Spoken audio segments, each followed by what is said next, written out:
खुल जाएंगे सभी रास्ते, रुकावटें से लड़ तो सही। खुल जाएंगे सभी रास्ते, रुकावटों से लड़ तो सही। सब होगा हासिल, तू जिद पर अड़ तो सही, तू जिद पर अड़ तो सही। तो कैसे हैं आप सभी लोग, स्वागत है आप सभी का आपके अपने YouTube चैनल प्रेस्पेक्टर सुनील में। जी हाँ दोस्तों, आज के इस वीडियो में हम लोग क्लास 10th का टॉप 20 सामाजिक विज्ञान का ऑब्जेक्टिव देखने वाले हैं। जिस किसी भी क्वेश्चन का आंसर आपको पता होगा आप लोग कमेंट बॉक्स में कमेंट करके बताएंगे और लास्ट में आपको यह बताना है कि आपका 20 में से कितना सही है। यह भी आपको कमेंट करके बताना है कि आपका कितना सही हुआ है। तो चलिए शुरू करते हैं और देखते हैं सबसे पहला नंबर क्वेश्चन हमारा क्या है। काउंट काबूर को विक्टर एमेनुअल ने किस पद पर नियुक्त किया था? काउंट काबूर को विक्टर एमेनुअल ने किस पद पर नियुक्त किया था? देखिए यहाँ पे ऑप्शन ए में है सेनापति, बी है फ्रांस में राजपूत, सी है प्रधानमंत्री और डी है गृह मंत्री। तो काउंट काबूर जो है वह विक्टर एमेनुअल को प्रधानमंत्री पद पर नियुक्त किया था, याद कीजिएगा। ऑप्शन नंबर सी जो है यह इसका राइट आंसर हो जाएगा। अब देखिए दूसरा नंबर क्वेश्चन है कि बिस्मार्क क्या था? बिस्मार्क क्या था? ऑप्शन ए है कवि, बी है नाटककार, सी है संगीतज्ञ और डी है कूटनीतिज्ञ। तो बिस्मार्क जो था वह कूटनीतिज्ञ था, यानी कि ऑप्शन नंबर डी जो है यह इसका राइट आंसर हो जाएगा। अब देखिए तीसरा नंबर क्वेश्चन है कि बोल्शेविक क्रांति कब हुई थी? तो ऑप्शन ए है फरवरी 1917 में, बी है नवंबर 1917 में, सी है अप्रैल 1917 में और डी है जनवरी 1905 में। इसका आंसर आप लोग कमेंट बॉक्स में कमेंट करके बताइए, अभी आपको बताते हैं दोबारा हम, ठीक है। अब देखिए चौथा नंबर क्वेश्चन है कि हिंद चीन पहुंचने वाले प्रथम व्यापारी कौन थे?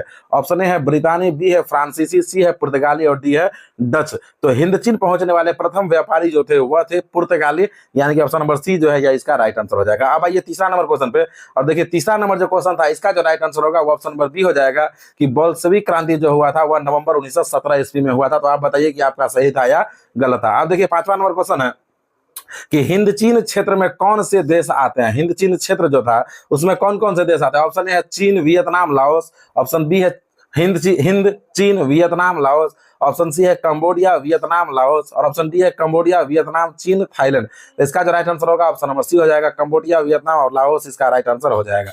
अब देखिए छठा नंबर क्वेश्चन है कि रंपा विद्रोह कब हुआ था? रंपा विद्रोह कब हुआ था? ऑप्शन ए है 1916 ईस्वी में, बी है 1917 ईस्वी में, सी है 1918 ईस्वी में और डी है 1919 ईस्वी में। तो रंपा विद्रोह जो हुआ था वो 1916 ईस्वी में हुआ था। तो ऑप्शन नंबर ए जो है यह इसका राइट आंसर हो जाएगा। अब देखिए सातवां नंबर क्वेश्चन है कि भारत के लिए फैक्ट्री एक्ट कब पारित हुआ था? भारत के लिए फैक्ट्री एक्ट कब पारित हुआ था? ऑप्शन ए में देखिएगा 1838 ईस्वी है, ऑप्शन बी है 1885, ऑप्शन सी है 1881 और ऑप्शन डी है 1911। तो इसका जो राइट आंसर होगा ऑप्शन नंबर सी हो जाएगा कि भारत के लिए फैक्ट्री एक्ट जो पारित हुआ था वह 1881 ईस्वी में पारित हुआ था। अब देखिए आठवां नंबर क्वेश्चन है कि सामंती व्यवस्था से हटकर किस प्रकार की शहरी व्यवस्था की प्रवृत्ति बढ़ी? अब देखिए ऑप्शन यहाँ पे ऑप्शन ए में है प्रगतिशील प्रवृत्ति, ऑप्शन बी में है आक्रामक प्रवृत्ति और ऑप्शन सी में है रूढ़िवादी प्रवृत्ति और ऑप्शन डी में है शोषणकारी प्रवृत्ति।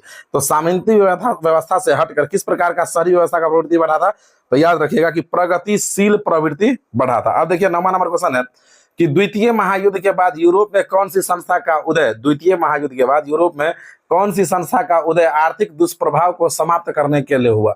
ऑप्शन ए में है सार्क, बी है नाटो, सी है ओपेक और डी है यूरोपीय संघ। तो इसका जो राइट आंसर होगा ऑप्शन नंबर डी हो जाएगा, यूरोपीय संघ इसका राइट आंसर हो जाएगा। अब देखिए 10वां नंबर क्वेश्चन है कि किसने कहा मुद्रण ईश्वर की दी हुई महानतम देन है, सबसे बड़ा तोहफा है? किसने कहा था कि मुद्रण जो है वह ईश्वर की दी हुई महानतम देन है और यह सबसे बड़ा तोहफा है? ऑप्शन ए में है महात्मा गांधी, बी है मार्टिन लूथर, सी है मोहम्मद पैगंबर और डी है ईसा मसीह। इसका जो राइट आंसर होगा ऑप्शन नंबर बी हो जाएगा, यह बात मार्टिन लूथर साहब ने कहे थे, ठीक है। तो ऑब्जेक्टिव तो चल ही रहा है। यदि आप अभी तक वीडियो को लाइक करके चैनल को सब्सक्राइब नहीं किए हैं तो वीडियो को लाइक करके चैनल को सब्सक्राइब कर लीजिएगा ताकि जब कभी भी वीडियो डलाए तो आपके पास तुरंत नोटिफिकेशन जाए, है ना। अब देखिए अब अगला क्वेश्चन है 11वां नंबर की वन स्थिति रिपोर्ट के अनुसार भारत में वन का विस्तार है। वन स्थिति रिपोर्ट जो है उसके अनुसार भारत में वन का विस्तार है 20.60% भौगोलिक क्षेत्र में, ऑप्शन बी में है 20.55% भौगोलिक क्षेत्र में, ऑप्शन सी है 20% भौगोलिक क्षेत्र में, ऑप्शन डी है इनमें से कोई नहीं।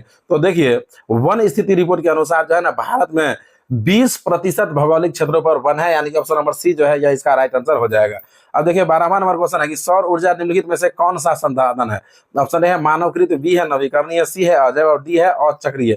तो सौर ऊर्जा है वह अचक्रीय संसाधन है, तो इसका ऑप्शन नंबर डी जो है यह इसका राइट आंसर हो जाएगा।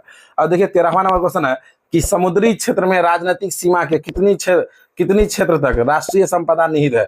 समुद्री क्षेत्र में राजनीतिक सीमा के कितने किलोमीटर क्षेत्र तक राष्ट्रीय संपदा निहित है? तो ऑप्शन ए है देखिए यहाँ पे 10.2 किलोमीटर, ऑप्शन बी है 15.5 किलोमीटर, ऑप्शन सी है 12.2 किलोमीटर और ऑप्शन डी है 19.2 किलोमीटर। इसका जो राइट आंसर होगा ऑप्शन नंबर सी हो जाएगा, 12.2 किलोमीटर इसका राइट आंसर हो जाएगा। एक एक क्वेश्चन, जितना भी क्वेश्चन आप देख रहे हैं टोटल का टोटल VVI क्वेश्चन ही है। इसमें से यह 20 क्वेश्चन में से कम 5 क्वेश्चन तो आपको रहना ही है एग्जाम में, ठीक है ना। तो एक एक क्वेश्चन को देखना है, जिस किसी भी का भी आंसर आपको नहीं पता है उसे जरा ध्यान से देखिए और लास्ट में आपको बताना भी है कि आपका कितना सही हुआ है ना। अब देखिए 14वां नंबर क्वेश्चन है कि सोपानी कृषि किस राज्य में प्रचलित है? तो ऑप्शन ए है हरियाणा, बी है पंजाब, सी है बिहार का मैदानी क्षेत्र और डी है उत्तराखंड। तो इसका जो राइट आंसर होगा ऑप्शन नंबर डी हो जाएगा, उत्तराखंड इसका राइट आंसर हो जाएगा। सोपानी कृषि जो है वह किस राज्य में प्रचलित है? तो उत्तराखंड में प्रचलित है, ठीक है। अब देखिए 15वां नंबर क्वेश्चन है कि कौन लौह अयस्क का एक प्रकार है? इसमें से कौन है जो लौह अयस्क का एक प्रकार है? ऑप्शन ए में है लिग्नाइट, बी है हेमाटाइट, सी है बिटुमिनस और डी है इनमें से सभी। तो इसका जो राइट आंसर होगा ऑप्शन नंबर बी हो जाएगा कि हेमाटाइट जो है वह लौह अयस्क का एक प्रकार है। अब देखिए 16वां नंबर क्वेश्चन है कि बाजरा का सबसे बड़ा उत्पादक राज्य कौन है? ऑप्शन ए है राजस्थान, बी है हरियाणा, सी है महाराष्ट्र और डी है बिहार। तो इसका जो राइट आंसर होगा ऑप्शन नंबर ए हो जाएगा, राजस्थान इसका राइट आंसर हो जाएगा कि बाजरा का सबसे बड़ा उत्पादक राज्य कौन है? तो राजस्थान है, याद रखिएगा, ठीक है। अब देखिए 17वां नंबर क्वेश्चन है कि भारत विश्व में निम्नलिखित में किसका अग्रणी उत्पादक और निर्यातक है? ऑप्शन ए है मक्का का, बी है गेहूं का, सी है दाल का, डी है चाय का। तो भारत जो है वह विश्व में चाय के उत्पादक का सबसे बड़ा उत्पादक और निर्यातक है। तो इसका जो राइट आंसर होगा ऑप्शन नंबर डी हो जाएगा, चाय, ठीक है। अब देखिए 18वां नंबर क्वेश्चन है कि भारत के किन शहरों में मेट्रो रेल सेवा उपलब्ध है? अब तो बहुत सारे शहरों में हो गया है, लेकिन ऑप्शन में देखिए यहाँ पे है कोलकाता एवं दिल्ली, बी है दिल्ली एवं मुंबई, सी है कोलकाता एवं चेन्नई और डी है दिल्ली एवं बेंगलोर। तो इसका जो राइट आंसर होगा ऑप्शन नंबर ए हो जाएगा, कोलकाता एवं दिल्ली इसका राइट आंसर हो जाएगा। लेकिन अब कहाँ नहीं मेट्रो है ना, लेकिन किताब के हिसाब से इसका जो राइट आंसर होगा वो ऑप्शन नंबर ए हो जाएगा। अब देखिए आज का सेकंड लास्ट क्वेश्चन और 19वां नंबर क्वेश्चन है कि वन्य जीव बोर्ड की स्थापना कब हुई? वन्य जीव यानी कि वन्य के जीव के सुरक्षा के लिए, वन में जो जीव है उसके सुरक्षा के लिए बोर्ड का स्थापना कब हुआ था? तो ऑप्शन ए में है 1950 ईस्वी में, ऑप्शन बी है 1952 में, ऑप्शन सी है 1954 में और ऑप्शन डी है 1951 ईस्वी में। तो इसका जो राइट आंसर होगा ऑप्शन नंबर बी हो जाएगा, 1952 ईस्वी में इसका राइट आंसर हो जाएगा। अब देखिए 20वां नंबर क्वेश्चन और आज का आखिरी क्वेश्चन है कि द्वितीय महायुद्ध के बाद यूरोप में किस संस्था का, द्वितीय महायुद्ध के बाद यूरोप में किस संस्था का आर्थिक दुष्प्रभाव को समाप्त करने के, यूरोप में किस संस्था का उदय आर्थिक दुष्प्रभाव को समाप्त करने के लिए हुआ था? एक बार फिर से समझिए कि 20वां नंबर क्वेश्चन है कि द्वितीय महायुद्ध के बाद, द्वितीय विश्व युद्ध जो हुआ था उसके बाद यूरोप में किस संस्था का उदय हुआ था आर्थिक दुष्प्रभाव को समाप्त करने के लिए? तो इसका जो राइट आंसर होगा ऑप्शन नंबर बी हो जाएगा, नाटो इसका राइट आंसर हो जाएगा। नाटो में जितना भी देश है, यदि उस देशों में दूसरा कोई देश हमला करता है तो नाटो का जितना भी देश रहता है वह सब देश मिलके उस पर हमला करता है, यह इसका यह नियम है ना। तो 20वां नंबर क्वेश्चन यह था। तो बताइए आप लोगों को वीडियो कैसा लगा है? वीडियो अच्छा लगा है तो वीडियो को लाइक करके चैनल को सब्सक्राइब कर लीजिएगा। साथ ही साथ इस वीडियो को अपने स्कूल और कोचिंग के ग्रुप में शेयर भी कर देना है ताकि उसका भी नंबर एग्जाम में न छूटे। तो चलिए मिलते हैं फिर से किसी और नेक्स्ट वीडियो में, तब तक के लिए जय हिंद, जय भारत, जय बिहार।